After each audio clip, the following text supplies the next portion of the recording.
Hello everyone, welcome back to my channel. I hope you all are doing well. Today we are going to discuss a topic which is from human physiology and the name of the topic is electrocardiogram or simply we can call it ECG. ठीक है, तो सुना होगा आपने लोगों को बात करते हुए कि हमें डॉक्टर ने ECG के लिए बोला हुआ है कि हमारी हार्ट रेट जो है हमारी वो प्रॉपर्ली वर्क कर रही है कि नहीं, उसको चेक करने के लिए हम जिस टेस्ट का प्रयोग करते हैं उसको हम ECG बोलते हैं। ठीक है, तो टॉपिक को स्टार्ट करने से पहले हम थोड़ा सा इलेक्ट्रोकार्डियोग्राम के बारे में कुछ एक की पॉइंट्स जान लेंगे।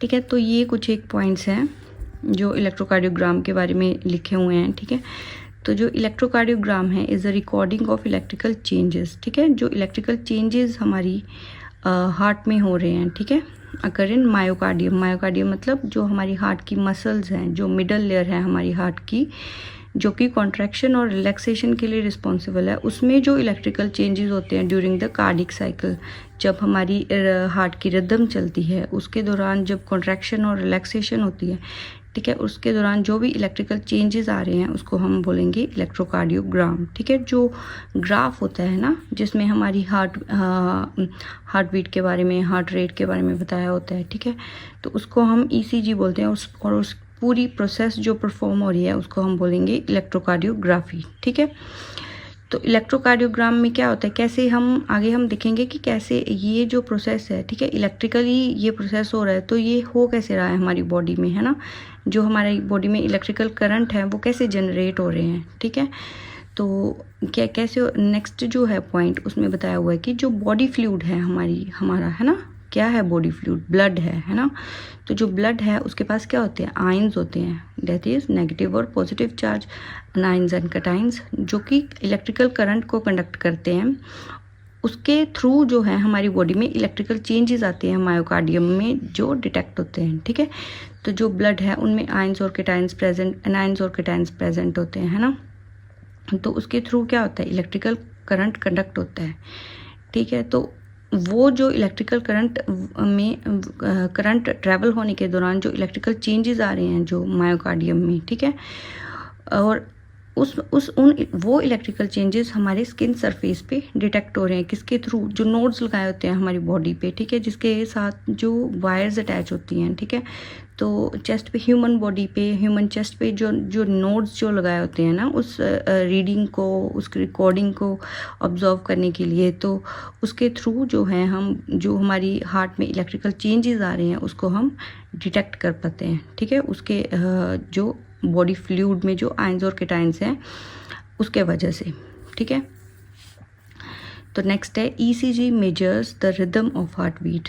तो हमारी जो हार्ट बीट की रिदम है, ठीक है, कॉन्ट्रैक्शन, रिलैक्सेशन, जिसको हम लव डब भी बोलते थे, ठीक है, तो उसके वो रिदम ऑफ हार्ट बीट को मेजर करता है as well as provide indirect evidence. तो हमें जो इनडायरेक्ट एविडेंस प्रोवाइड करता है कि हाँ जो हमारा हार्ट है वो प्रॉपर्ली वर्क कर रहा है और उसके थ्रू क्या ब्लड फ्लो हो रहा है। ठीक है, मतलब हार्ट रिस्पॉन्सिबल होता है ना ब्लड पंपिंग के लिए, तो अगर वो जो हार्ट है वो अच्छे से पंप कर रहा है, ठीक है, जो ECG में जो है रीडिंग्स आ रही हैं हमारी हार्ट रेट की, तो इसका क्या मतलब है कि जो हमारा हार्ट है उसमें ब्लड फ्लो प्रॉपर्ली हो रहा है। ठीक है, नेक्स्ट है दिया हुआ कि different waves that comprise the ECG represent the sequence of depolarisation and repolarisation of atria and ventricle, कि जो अलग अलग वेव्स हैं जिसके बारे में हम आगे स्टडी करने वाले हैं। ठीक है, तो डिफरेंट टाइप्स की जो वेव्स हैं ECG में प्रेजेंट होती हैं उनमें हम डीपोलराइजेशन और रीपोलराइजेशन की एक्टिविटीज़ को ऑब्जर्व करते हैं एट्रियम में और वेंट्रिकल में।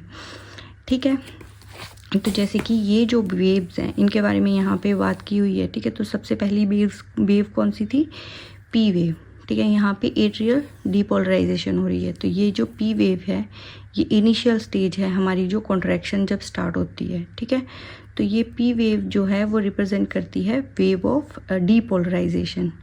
ठीक है, डीपोलराइजेशन कैसी वाली, जो हमने मेम्ब्रेन पोटेंशियल में पढ़ते थे ना कि सेल मेम्ब्रेन है, ठीक है, रेस्टिंग स्टेज पे हमारे आयंस कैसे बिहेव करते हैं कि आउटर मेम्ब्रेन पे पॉजिटिव चार्ज होता है और इनसाइड नेगेटिव चार्ज होता है। ठीक है, और जब भी कॉन्ट्रैक्शन की बिगिनिंग होती है हमारे हार्ट में, ठीक है, तो जो पॉजिटिव अंदर मूव करने स्टार्ट कर जाता है और नेगेटिव बाहर मूव करने, नेगेटिव जो है वो आउटसाइड मूव करने स्टार्ट हो जाता है, और इस स्टेट को बोलते हैं डीपोलराइज स्टेट।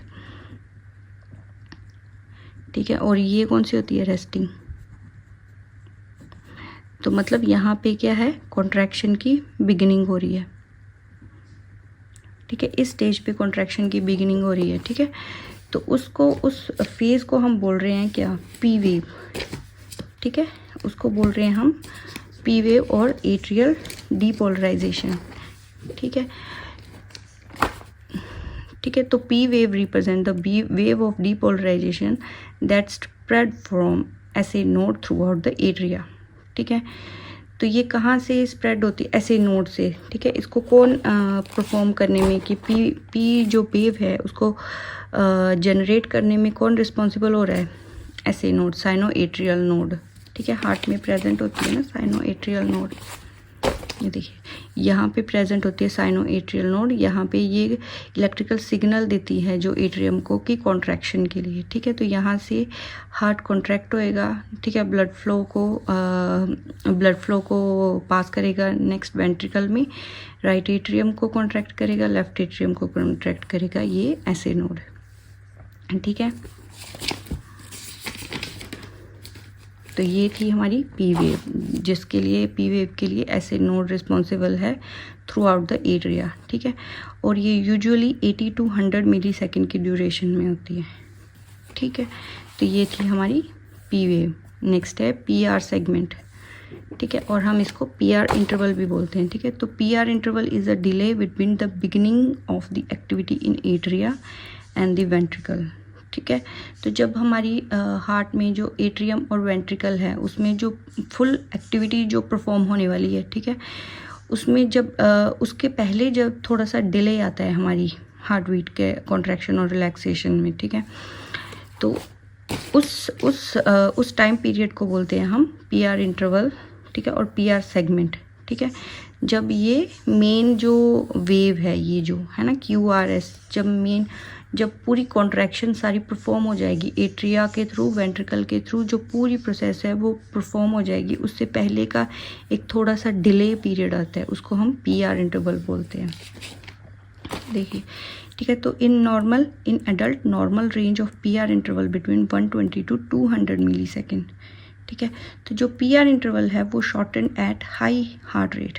ठीक है, तो जो पी आर इंटरवल होती है ना, वो जब हमारी हार्ट रेट हाई होती है। कब हमारी हार्ट रेट हाई होती है, जब हम एक्सरसाइज कर रहे होते हैं, रनिंग कर रहे होते हैं। ठीक है, तो इस टाइम पे हमारी जो पी आर इंटरवल है वो शॉर्टन होती है, और जो लो हार्ट रेट जब लोअर कब होती है, जब हम सो रहे होते हैं, तो जो पी आर इंटरवल तब क्या होगी, ज़्यादा होगी। पता है क्या इसका लॉजिक है, देखो जैसे ये है हमारी पी वेव, ये क्यू आर एस वेव आ गई। ठीक है, ये सॉरी यहाँ पे थोड़ा सा डिले आया, तो ये क्यू आर एस वेव आ गई, फिर ये रेस्टिंग पीरियड पे चलेगी। ठीक है, तो जब हमारी हार्ट बीट क्या होगी, बड़ी फास्ट चल रही होगी, तो ये थोड़ी सी होगी, फिर ऐसे मतलब इस तरह से जल्दी सारी। और ये जो पी वेव है ना, वो जैसे कि नॉर्मली कितने सेकंड ले रही है, वो 120 to 200 मिली सेकेंड। ठीक है, अपना टाइम पीरियड इतना ले रही है, तो अगर जो है हार्ट रेट हाई होगी तो इतना टाइम पीरियड नहीं लेगी, वो इससे थोड़ा कम लेगी, 100 मिली सेकेंड ले लेगी, है ना।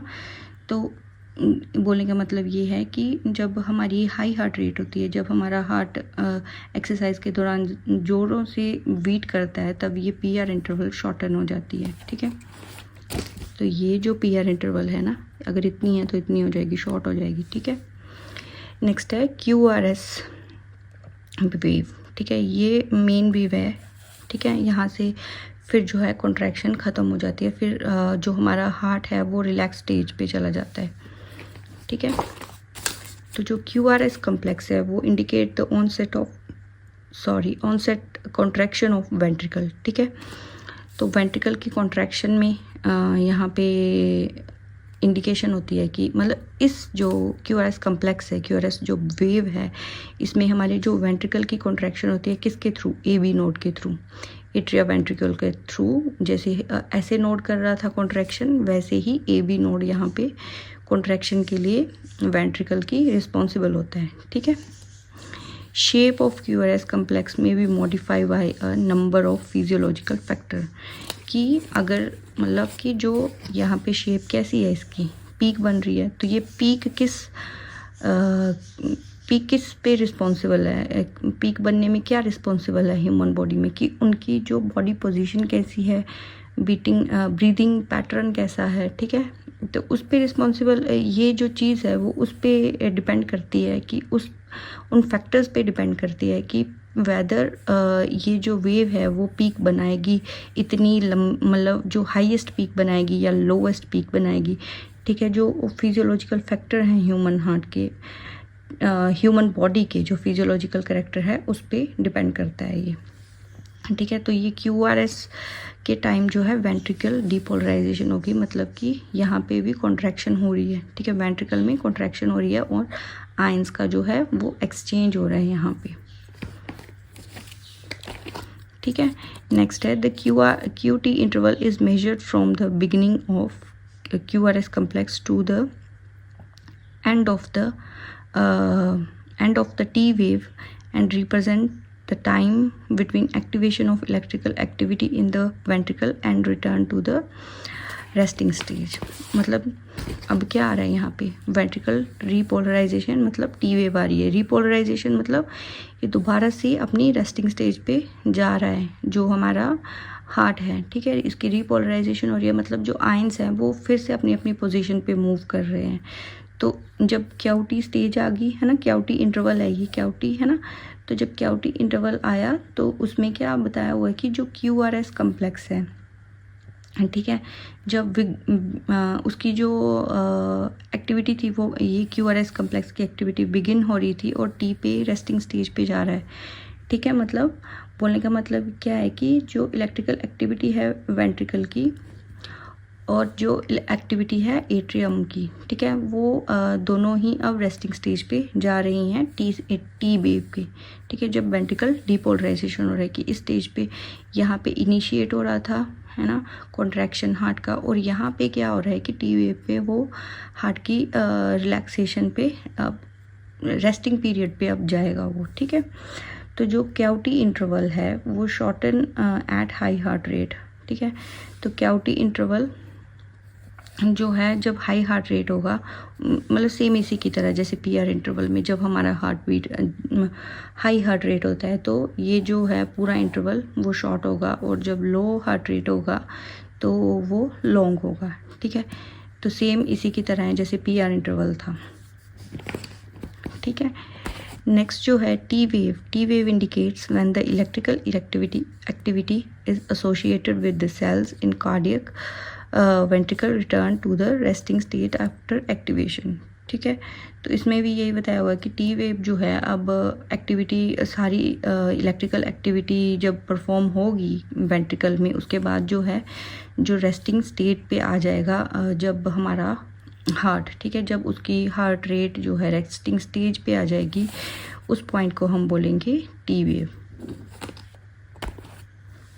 ठीक है। Thus it signal the start of relaxation of the ventricle wall. तो जो T वेव है वो सिग्नल प्रोवाइड करती है कि अब जो है वेंट्रिकल वॉल्स को अब रिलैक्स होना है, अब नेक्स्ट वेव की अब जो है अब रिलैक्स स्टेज पे जाके उन्हें नेक्स्ट वेव के आने की तैयारी करनी है। मतलब अब नेक्स्ट वेव जनरेट होगी, जो पिछली वेव थी अब वो रेस्टिंग स्टेट पे जाने वाली है। T वेव जब आएगी तो तब वो फाइनल हो जाएगा, ठीक है। तो it tend to be a longer lasting than the QRS, ठीक है। तो ये जो स्टेट है जैसे QRS से ये T वेव है जो इसे मतलब लॉन्गर पीरियड भी ले सकती है T वेव से, ठीक है। ऐसा कोई ये नहीं है कि जो QRS है वो T वेव से, इसका टाइम इंटरवल T वेव से ज़्यादा ही होगा। ये T वेव है वो QRS से भी लॉन्ग हो सकती है, ठीक है। Because the onset of relaxation across the ventricle is less tightly synchronise than that of contraction, ठीक है। तो ये बताया हुआ है कि जो T वेव है वो QRS से ज़्यादा टाइम भी ले सकती है, कि ऐसा नहीं है कि QRS का टाइम इंटरवल ही ज़्यादा होगा और T वेव का कम होगा, ठीक है। तो ये था एक छोटी सी इन्फॉर्मेशन थी हमारी इलेक्ट्रोकार्डियोग्राम की, ठीक ठीक है, कि इलेक्ट्रोकार्ड ईसीजी जो है वो कैसे परफॉर्म होता है, ठीक है। इस प्रोसेस को बोलेंगे हम इलेक्ट्रोकार्डियोग्राफी। और इसमें जो ग्राफ है, जो जहाँ पे हमारी रिकॉर्डिंग्स आती हैं, ठीक है, हार्ट रेट की रिकॉर्डिंग्स आती हैं, उसको हम क्या बोलते हैं, इलेक्ट्रोकार्डियोग्राम, ठीक है।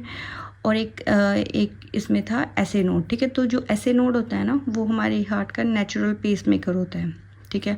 लोग आर्टिफिशियल पेस मेकर यूज़ करते हैं ना हार्ट को उसकी कॉन्ट्रैक्शन के लिए, तो जो हमारा नेचुरल पेस मेकर होता है उसको हम वो एसए नोड को बोलते हैं, ठीक है।